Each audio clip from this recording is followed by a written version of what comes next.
Hello दोस्तों, नमस्कार। आप सबका स्वागत है हमारे चैनल पर। और जैसा कि हम लोग अभी मूलाधिकार के बारे में पिछले वीडियो में हम लोगों ने चर्चा की। पहला हमारा पार्ट था कि हम लोग राइट टू इक्वलिटी समानता के अधिकार पर, दूसरा हमारा था राइट टू फ्रीडम स्वतंत्रता के अधिकार, अब तीसरा हमारा है शोषण के विरुद्ध अधिकार। शोषण के विरुद्ध अधिकार का मतलब है शोषण हो रहे किसी भी नागरिक का हमारे संविधान के मौलिक अधिकार में प्रावधान है कि उसके लिए राज्य से प्रावधान किया गया है कि राज्य किसी भी ऐसे व्यक्ति जो 14 वर्ष से कम हो या ऐसे नागरिक जिनको बलात्श्रम, बेगारी और भी चीज़ों से कार्य कराया जा रहा है और उनका जो भुगतान है नहीं दिया जा रहा है, किसी से ज़बरदस्ती काम करवाना, इस शोषण के विरुद्ध के अधिकार के अंतर्गत आता है। तो आज की इस क्लास में हम लोग समझने वाले हैं कि शोषण के विरुद्ध अधिकार के अंतर्गत कौन कौन से आर्टिकल को हम लोग पढ़ेंगे। तो पहला हमारा आर्टिकल होगा आर्टिकल 23।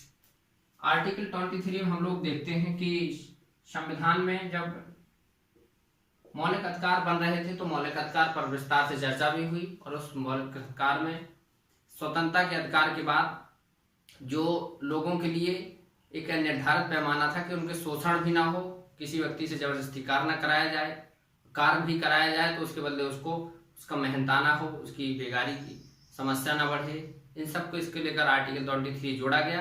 तो इसमें हम लोग सबसे पहले देखेंगे, इसमें आर्टिकल 3 में कहा गया है फोकसली, जिस पर फोकस किया गया हम लोग पॉइंट बस देखेंगे। मानव का दुर्व्यापार एवं बलात्श्रम, मतलब किसी व्यक्ति से आप जबरदस्ती कोई भी कार्य नहीं करा सकते हैं और उसमें आप लोगों कंडीशन है। इसमें आर्टिकल 23(1) और 23(2) दो जोड़े गए हैं। तो पहले हम लोग पढ़ने वाले हैं 21 के बारे में। 21 कहता है कि राज्य द्वारा ऐसे किसी भी नागरिक को बलात्श्रम, बेगारी या बंधुआ मजदूरी के तहत कोई भी कार्य कराया जाएगा तो उसको उसकी मेहनत का, उसके किए गए काम का मेहनताना देना पड़ेगा और उससे किसी भी प्रकार से जबरदस्ती पूर्वक कार्य नहीं कराया जाएगा। तो इसमें कहा गया है 3 पॉइंट दिए गए हैं। पहला है बलात्श्रम, जो पॉइंट ऊपर था, बलात्श्रम मतलब किसी से कोई भी नागरिक होगा उससे उसकी इच्छा के विरुद्ध कार्य नहीं कराया जाएगा। यदि उसकी इच्छा है, किसी काम को करना चाहता है तो बेशक वो कर सकता है। यदि इच्छा नहीं रखता है तो इस पर राज्य किसी प्रकार का व्यक्ति पर दोषारोपण या आरोप नहीं लगा सकता है कि कोई भी कार्य आप करेंगे, ये उसकी इच्छा के विरुद्ध होगा। उसकी इच्छा है तो कार्य करेगा। इसके बाद आता है बेगारी। बेगारी मतलब काम करने के बदले उसको भुगतान नहीं किया जाएगा, तो इसके खिलाफ बनाया गया है कि बेगारी, यदि आप कोई कार्य करते हैं और आपके कार्य का वेतन या कार्य का मेहनताना नहीं दिया जा सकता है तो आपके मौलिक अधिकार का इसमें हनन होगा। और तीसरा जो इसमें पॉइंट जोड़ा गया है बंधुआ मजदूरी।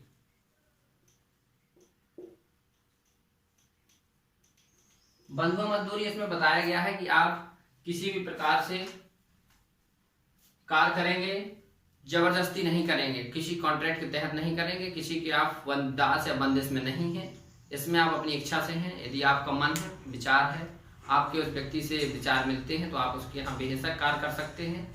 लेकिन इस पर राज्य किसी प्रकार का लोगों के ऊपर थोपने का प्रयास नहीं करेगा कि आपको इस कार्य को करना ही करना है और इसमें किसी प्रकार की किसी व्यक्ति को बंधुआ मजदूरी के तहत कार्य नहीं कराया जाएगा, ये उसकी इच्छा के विरुद्ध होगा। जैसा कि आप जानते हैं कि पुराने समय में आप लोगों ने बंधुआ मजदूरी जैसी प्रथाएं देखी होंगी और इन प्रथाओं के माध्यम से बहुत से लोगों का शोषण भी हुआ है। तो इसी को लेकर के मौलिक अधिकार में इसका प्रावधान अलग से किया गया है और बताया गया है कि किसी भी व्यक्ति से बंधुआ मजदूरी के तहत कार्य नहीं कराया जाएगा। आगे हम लोग देखेंगे, इसी का 23 है। ये कहता है कि 23 कहता है कि इसमें हम लोग किसी भी व्यक्ति से एक, जैसे राज्य में किसी भी समय ऐसी कई परिस्थितियां आ जाती हैं कि लोगों की सेवा लेने की आवश्यकता होती है, तो राज्य किसी भी यदि सार्वजनिक नियोजन या कोई सार्वजनिक कार्य के लिए लोगों से सहायता लेता है और किसी प्रकार के उसमें विवाद की बात नहीं है, उसमें आप लोगों से यदि सेवा मांगी जाती है तो आप लोग जरूर करेंगे, क्योंकि इसमें प्रावधान किया गया कि यदि सार्वजनिक हित का कोई कार्य है, किसी व्यक्ति विशेष का नहीं, यदि सार्वजनिक स्तर पर राज्य में किसी प्रकार की सेवा की आवश्यकता पड़ती है तो ऐसे में लोगों को कार्य पे लगाया जा सकता है। आगे हम लोग देखेंगे आर्टिकल 24। आर्टिकल 24 है बालकों के लिए प्रावधान किया गया 24 में।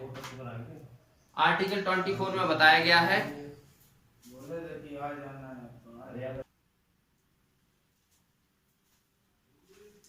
अब हम लोग आर्टिकल 24 देखेंगे। आर्टिकल 24 कहता है कि इसमें बालकों के लिए 14 वर्ष से कम उम्र के जो बालक हैं, जो बच्चे हैं, उनको किसी भी ऐसे कार्य में नहीं लगाया जाएगा जो उनके स्वास्थ्य के लिए खतरा हो, उनके शोषण हो रहा हो और उनके बिना माता पिता की आज्ञा के कार्य नहीं कराया जाएगा। इसमें प्रावधान किया गया है कि ऐसे कोई भी कार्य, मतलब जैसे हम लोगों ने देखे होंगे बहुत सी फैक्ट्रियां होती हैं जिनमें बहुत ज़्यादा मात्रा में प्रदूषण होता है, कोई रासायनिक फैक्ट्री है उसमें पटाखे बारूद वगैरह बनती है, इन सब में उनको लगाना निषेध है। मतलब 14 वर्ष से कम उम्र के बालकों को किसी भी प्रकार के कार्य में लगाना एक प्रकार से अपराध है, इसको निषेध किया गया है। और इसी के लिए भारत सरकार द्वारा बाल अपराध कोष, बाल आयोग ऐसी संस्थाओं की स्थापना की है कि इसको रोका जाए और इसके लिए मजबूत से कदम उठाए जाएं। मतलब आर्टिकल जो 24 है इस शोषण के विरुद्ध अधिकार के अंतर्गत कहता है कि 14 वर्ष से कम उम्र के बालकों को राज्य किसी भी ऐसे कार्य में नहीं लगाएगा जो उनके शारीरिक रूप से, मानसिक रूप से और उनके किसी भी प्रकार के ऐसे कहें सिस्टम को दिमागी या मानसिक रूप से प्रताड़ित करता है या उनके स्वास्थ्य को रोकता है। तो इसके लिए सरकार, राज्य ऐसा कोई भी प्रावधान नहीं करेगा। 24 में खाली बच्चों के लिए बताया गया जो 14 वर्ष से कम के लिए हैं। आगे हम लोग अगले वीडियो में देखेंगे, डिस्कस करेंगे आर्टिकल 25 से 28 जो हमारा आगे रहेगा, जो हमारी धार्मिक स्वतंत्रताएं हैं उन धार्मिक स्वतंत्रताओं को लेकर के हम लोग अपने धार्मिक आधार पर किस प्रकार स्वतंत्र हैं। अगली क्लास में हम लोग विस्तार से इस पर चर्चा करेंगे। फिर मिलते हैं अगली क्लास में, तब तक के लिए धन्यवाद।